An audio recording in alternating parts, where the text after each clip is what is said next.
Hey, it's me, MLB. Here is You Had Me at Hey, Chapter 8, and this one is titled Earphone Hero.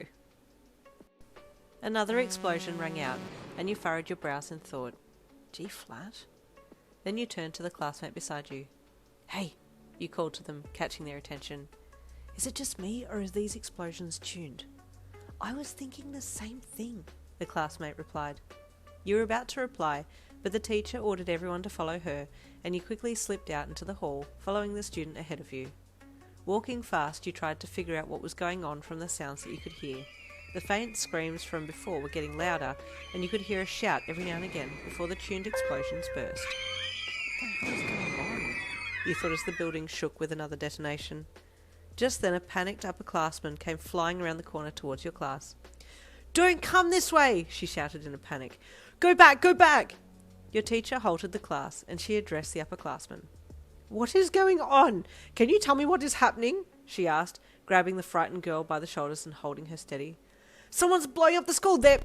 Just then, she was interrupted by another explosion, a deeper note than the previous ones, and it sent a shockwave through you, causing you to cough slightly as the bass ripped through your heart.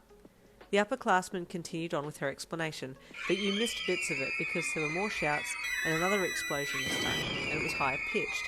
Everyone clutched their ears and shrieked as the note burned through their eardrums.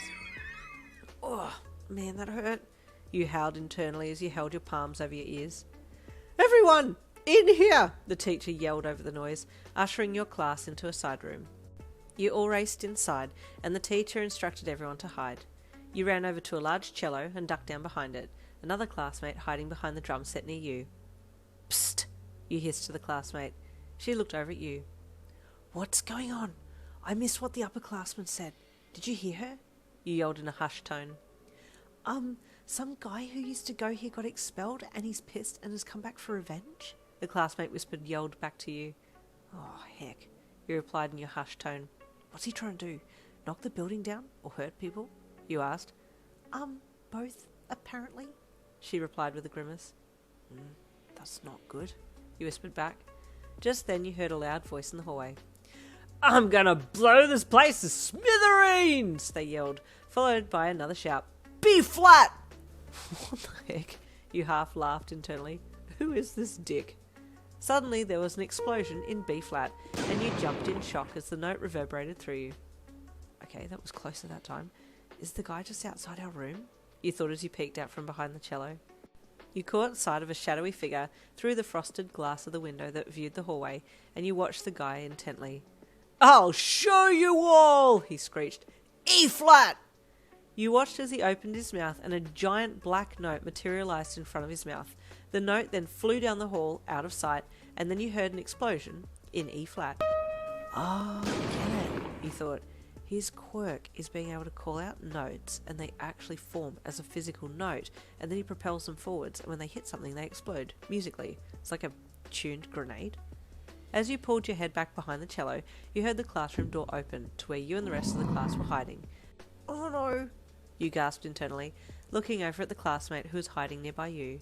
She had paled significantly and had her hands clasped over her mouth.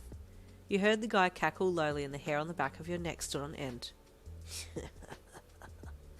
I can see you, he sniggered evilly as he sang his words. Oh no, who can he see? Oh, I have to stop him, but how? Suddenly a voice interrupted. Stop, the voice commanded. Don't move. That voice sounds familiar, you thought, peeking out from behind the cello. Jirou? What's Jirou doing here? Jirou was indeed on scene, in her hero outfit, looking very badass indeed. Did she get called? Why would she have been called? Oh, yeah, interning with death arms, of course, you thought as you watched. The guy had turned and was facing Jirou now. Ha! He laughed sharply. A hero? How pathetic.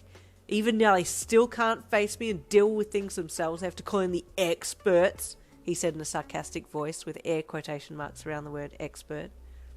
I'm going to ask you one more time to stand down, Jirou said coolly. Then I'll take action. Holy hell, you squealed internally. That was a freaking cool-ass line, Jirou. You could cuff me any day. Stand down, the guy laughed condescendingly. Who do you think you are, acting all cool and heck?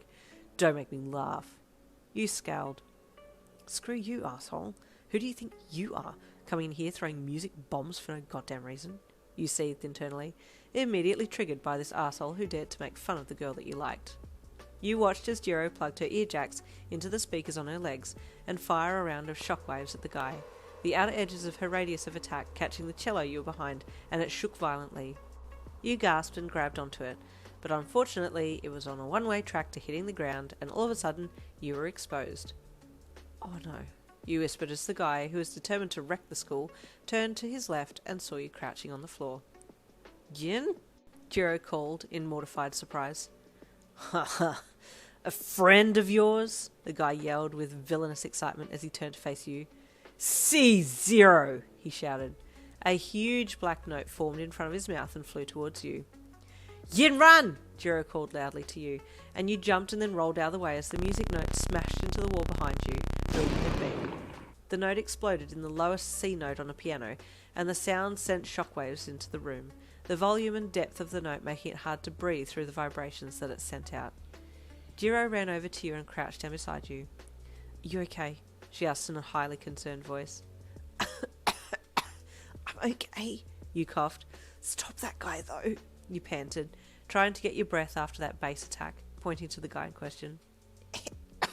He's an ass. He was standing there leering at the two of you. Whoa, two little girlies having a cuddle and a cry, he mocked, making the crying motion with his fists held to his eyes. You're all freaking pathetic. You scowled and sat up, about to say something, but Jirou's hand on your arm stopped you. I've got him, she said lowly, looking at the guy who dared to talk to you like that. I'm not supposed to fight, because I'm just an intern, but if he messes with you, he messes with me. And he's just screwed up big time. I need the screaming fangirl track to run right now, because that was a cool line. Anyway, stay tuned for the next chapter, chapter 9, coming tomorrow.